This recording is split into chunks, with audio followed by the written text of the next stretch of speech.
Channel को subscribe, like और share करें। नोटिफिकेशन पाने के लिए बेल आइकन। जय हिंद दोस्तों। प्रयागराज के बाद मेला रामनगरिया कल पास लगता है। यहाँ पर बरसों से साधु संतों का आगमन रहा है। हजारों ही नहीं अब लाखों की संख्या में लोग आना शुरू करते हैं। मेला रामनगरिया संतगिरी महाराज हैं, यहाँ पर लोग आते हैं। हर तरीके आप देखिए, यहाँ पर हवन की व्यवस्था की गई। यहाँ सारा व्यवस्था देखिए, जगह जगह पे। यही नहीं, पिछली बार जब मैंने कवर किया था हैदराबाद, कलकत्ता, बॉम्बे, जाने कहाँ से लोग मेला रामनगरिया के यहाँ आते हैं और स्नान भी करते हैं। और लोगों का कहना भी है यहाँ मनोकामना भी पूरी होती है। मैं जानना चाहूँगा सर, बहुत अच्छा लगा कि यहाँ पर एक महीने का जो आगमन साधु संतों का रहता है, जिसको देख करके हमने बम्बे के, हैदराबाद से, कलकत्ता से लोग आते हैं। आज बहुत जो जिस तरीके से पूर्णमासी भी आ रही है, आज गणतंत्र दिवस का भी दिन है, बसंत पंचमी का मेन चीज़ है। क्या देशवासियों के लिए कहना चाहेंगे, जो आने वाली पीढ़ी है या हमारे नए युवा हैं आते हैं, किस तरीके से हम लोगों को संदेश देंगे जो एक अच्छी तरीके मृत्यु के बाद लोग याद करें? मैं संत समिति अध्यक्ष जूना अखाड़े से महाराज सतगिरी। ये पतित पावनी गंगा के तट पर पांचाल घाट फर्रुखाबाद में जो कल्पवास के लिए साधु संत आते हैं, मेला रामनगरिया लगता है। ये कई वर्षों से हमारे गुरु मूर्तियों की परंपरा के अनुसार चल रहा है। परंपरा यहाँ पर हजारों, करोड़ों, लाखों भक्त यहाँ आते हैं और प्रतिदिन चले जाते हैं, क्योंकि ये हाईवे मेन रोड का मेला है। अगर कहीं ऐसा स्थायी अगर कहीं हो, अगर रोड दूरी पे हो 10-5 किलोमीटर, तो इसकी तो जगह ही नहीं रह जाएगी इस मेले में। क्योंकि यहाँ पर कई इतिहास है, जैसे प्रयागराज का इतिहास है, तो ऐसे ही हमारे पांचाल का भी इतिहास है। क्योंकि यहाँ पास में कंपिल देश है, यहाँ राजा ध्रुपद रहा करते थे और उन्हीं का ये शहर है। और ये आज फर्रुखाबाद कहते हैं, ये पांचाल नगर के नाम से कभी पहले था जी। जो मुगलन शासन के समय इसको फर्रुखाबाद कर दिया गया, लेकिन शासन से मांग की गई है और लिखित में प्रार्थना पत्र दिया गया है कि इसको फिर से पांचाल नगर घोषित कर दिया जाए। और यहाँ पर हमारे दुर्वासा ऋषि भी यहाँ तपस्या करी, पांडवों ने भी यहाँ पर, दधीच जी भी की यहाँ हैं। इधर पांडवों ने जो यहाँ पर पांडव बन करके मैसूर मंदिर भी है, तो एक तरफ से ये ऐतिहासिक तीर्थ स्थल है बिल्कुल। और यहाँ पर जो गंगा माँ के तट पर आता है, वो कभी यहाँ से निराश होकर नहीं जाता है, क्योंकि उसकी झोली हमेशा भरी रहती है। गंगा माँ उनकी मनोकामना पूर्ण करती हैं, क्योंकि 12 महीना होते हैं, तो एक 12वां महीना एक ऐसा आता है माह का, जिसमें दान पुण्य, हवन, भजन, कीर्तन जो भी करता है वो पुण्य का भागीदार बनता है। बहुत ही अच्छा लगा जिस तरीके से आप एक महीने कल्पवाद में आते हैं, जिस तरीके से सरकार या यहाँ के प्रशासन द्वारा जो सुविधा दी जाती है, कहीं ना कहीं मैंने देखा कि राउंड जब लगाते हैं निराशा नज़र आती है। इस तरीके से कोई भी ऐसी आपको कमियां नज़र आई हैं जो हमारे पांचाल घाट के अंदर, जो रामनगरिया मेले के अंदर, जो कहीं ना कहीं अंदर से महसूस होता है कि हम यहाँ पर क्यों कमी के? ऐसा है क्योंकि ये शासन तक मेला नहीं है, ये केवल जिला प्रशासन ही देखता है इसको। अगर शासन से कुछ रुपए अगर लिखित कई बार दिया गया है कि ये रजिस्ट्रेड उत्तर प्रदेश सरकार में हो जाए मेला, जैसे प्रयागराज में है, तो इसकी भव्यता बढ़ जाएगी और शासन से पैसा मिलेगा, तो जो हमारी कमियां रह जाती हैं वो पूर्ण हो सकती हैं। तो आपने शासन तक कहाँ तक इसकी अपनी आवाज़ भेजी है? जो आप एक तो मेला समिति के सचिव भी हैं, और कहाँ तक ये आपकी आवाज़ सुनी गई या नहीं सुनी गई, इस पर थोड़ी रोशनी डालेंगे? ऐसा है कि इसको हर वर्ष लिखित रूप में इसका एक प्रार्थना पत्र दिया जाता है। कितने साल हो गए लिखित रूप में देते हुए? 96 से दे रहा हूँ। 96 से। अब तो योगी जी की सरकार है, हमारे योगी जी की सरकार है। बाकी सांसद जी आए थे, विधायक आए थे, उन्होंने भी आश्वासन दिया कि मैं इसको।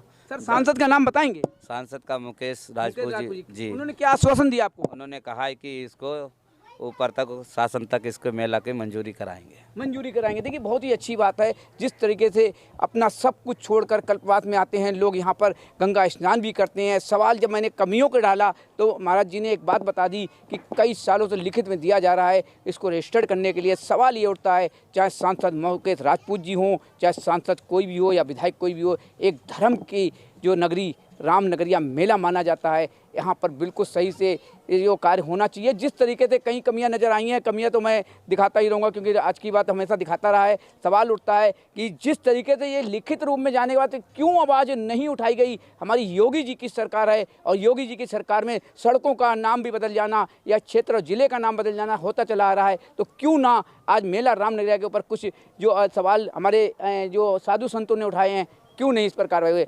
जिस तरीके से यहाँ पर देखा गया है कि 24 घंटे आपका जो यहाँ पर ये हवन चल रहा है, इसकी मैंने मान्यता सुनी है। जो आप ये विभूति लगाते हैं, तो इस पर क्या इस है कि ये विभूति से हम लोगों को किस तरीके से फायदा पहुँचेगा? ऐसा है, हम साधु संतों के पास विभूति के अलावा है ही क्या।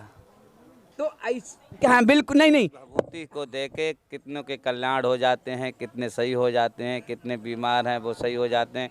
क्योंकि ये भस्म साधारण नहीं विभूति है, क्योंकि इसमें जब हवन होता है तो इसमें आहुतियाँ लगती हैं, देवताओं के द्वारा बुलाए जाते हैं, तो वो एक तरफ से वो विभूति हो जाती है। तो ये जो है बहुत ही उद्धार की चीज़ है एक तरीके से, अगर आपकी भाषा में माने। हाँ, तो जिस तरीके से हमारे सनातन धर्म में ऐसा भी है, हमारे बुजुर्ग लोग जो थे तो कुंभ के मेला में जाते थे, साधु संत जो धूनी लगाए होते हैं तो 11 धूनियों की विभूति अपने अपने घर ले जाते हैं, और जो कोई अगर थोड़ा बहुत परेशानी दिक्कत होती है तो वो उसमें बहुत बड़ी काम आती है। मनोकामना पूरी होती है, रोग भी दूर होते हैं। तो जिस तरीके से हम मान और सम्मान करते हैं, इस विभूति को ले जाने के क्या कोई शुल्क या जिस तरीके से देखा गया है कि चढ़ावे के रूप में या मानता है कि बिना चढ़ाए नहीं मिलेगी, या कुछ शुल्क देना पड़ेगा, या चंदे के रूप में मानो या योगदान के रूप में माने? ऐसा है, मैं मेला रामनगरिया में काफ़ी समय से आ रहा हूँ और मैं अन्य क्षेत्र चलाता हूँ। मैं मांगने की एक भी कभी कल्पना नहीं करता हूँ कि मुझे 1 रुपये दे दो तो मैं अपना कल्याण कुछ अपना करूं। लेकिन गंगा मैया की कृपा है, यहाँ पर आपका पूरा स्टाफ, पुलिस विभाग है, कम से कम जितना लगा हुआ फोर्स है, सबको मैं भोजन कराता हूं हर वर्ष। दूसरा फिर जो भी यहाँ 100-200 तो हमारे पास ही रहते हैं, उसके अलावा और भी साधु संत आते हैं, और जो भूला भटका आ गया तो उसके लिए मैं भोजन कराता हूँ यहाँ पर, और जो जगह जगह पर। लेकिन ऐसा कुछ नहीं है कि मांग के ही यहाँ पर किया जाए, विभूति का शुल्क लिया जाए। लेकिन जो आया है महाराज जी कुछ कल्याण कर दो, परेशान, उसे उठा के विभूति दे देते हैं, उसका कल्याण हो जाता है, बस उसकी श्रद्धा है। आपके पास गाड़ी कितनी है? नहीं, मेरे पास एक ही गाड़ी है। एक ही गाड़ी है। सुरक्षा व्यवस्था के तौर पर आपके पास क्या है? सुरक्षा व्यवस्था के लिए हमारे लिए इस समय यहाँ मेले में 2 पुलिस स्टाफ दिया जाता है। अपना पर्सनल तो हमारे पास चेले भक्त हैं। चेले भक्त के पास गन या बंदूक या कुछ? हाँ, बहुत हैं। ऐसा बहुत हैं। कितनी हैं? बहुत हैं, ऐसा कोई नहीं है, बहुत चेलों के पास राइफल। कितनी होंगी राइफलें? आप लाइसेंस सर एक मिनट, लाइसेंस ही है विदाउट लाइसेंस? लाइसेंस ही जी। तो जिस तरीके से साधु संत के पास तो हथियार होना बिल्कुल वर्जित है। सनातन धर्म का रखवाला हूँ, और मेरे लिए 5 शस्त्र नागा संप्रदाय के लिए बिल्कुल वो है, बाध्य हैं। हाँ जी बिल्कुल। लेकिन और मैं धर्म के लिए मैं अपने प्राण की अगर हमारी ज़रूरत पड़ जाए तो वो भी दे सकते हैं। बिल्कुल, प्राण धर्म के लिए दे भी सकते हैं, मौत जी ले भी, और धर्म के खातर ले भी सकते हैं। बिल्कुल। जिस तरीके से मैंने जगत गुरु का इंटरव्यू लिया था, जो नागाओं के 80 लाख नागा हिंदुस्तान के अंदर हैं, उनके जो साथ में 250 गनमैन, 250 राइफलें लाइसेंसी, जिस तरीके से बहुत बताई हैं, 5 वाद्य हैं, वाद्य 5 हैं, तो बहुत का काम क्यों? नगर में साथ लेके नहीं चलता हूँ, मेरे भगत जगत है गांव में, मेरा ऐसा नहीं है। मैं पूरे उत्तर प्रदेश में भ्रमण करता हूँ, तो मेरे कई जगह भगत हैं। अब आपके पास मैं गया, आपके पास राइफल है, तो आप हमारे चेले हो गए। बिल्कुल। बात तो घुमाना आता है तो महाराज जी के पास आकर क्यों ना सीखेंगे, क्योंकि हम अगर महाराज जी के पास आ गए तो हम भी इनके चेले। लेकिन मैं हथियार केवल एक ही जानता हूँ, केवल मालिक का नाम, वही मेरा हथियार है, और खुलेआम चलूँगा। मौत जिस दिन आनी है, कोई नाम नहीं, कोई दिन नहीं, कोई समय नहीं, निश्चित है उस दिन मौत जरूर आनी है। चाहे कितना बड़ा इनके खिलाफ मैं बोलूँ, चाहे जिस दिन मौत आएगी तो सीने पे गोली खाने की आदत पड़ी है। सच्चाई एक होनी चाहिए। महाराज जी के साथ मिलकर बहुत अच्छा लगा। जिस तरीके से सर बहुत कड़वे सवाल थे, अंदर से खून खौला। जिस तरीके से क्या एक मन में आया कि भाई ये कहाँ से पकड़ के आ गया, पता नहीं अवस्थी जी क्यों लेके आ गए, कुछ लगा डर? ऐसा मुझे क्यों डर होगा, मेरे मरे के पिंड लगे हुए हैं, मैं तो सनातन धर्मी हूँ, मुझे किस बात का डर है। मैं निन्ने में लेट सकता हूँ, ओस में भी लेट सकता हूँ, रेता में भी लेट सकता हूँ, बगैर भोजन के भी रह सकता हूँ, जल पी के भी रह सकता हूँ, जरूरत पड़ी तो भस्म पी कर भी रह सकता हूँ। बिल्कुल, चलो बहुत बढ़िया रहा। महाराज जी को इन्होंने साफ कह दिया है, कहीं ना कहीं हमसे मिलते जुलते नजर आए तो कभी ना कभी अकेले जा करके महाराज जी के पीलीभीत में जहाँ इनका स्थान है जरूर संपर्क करूंगा। आज की बात सुबोध साथ के साथ। जय हिंद, जय भारत।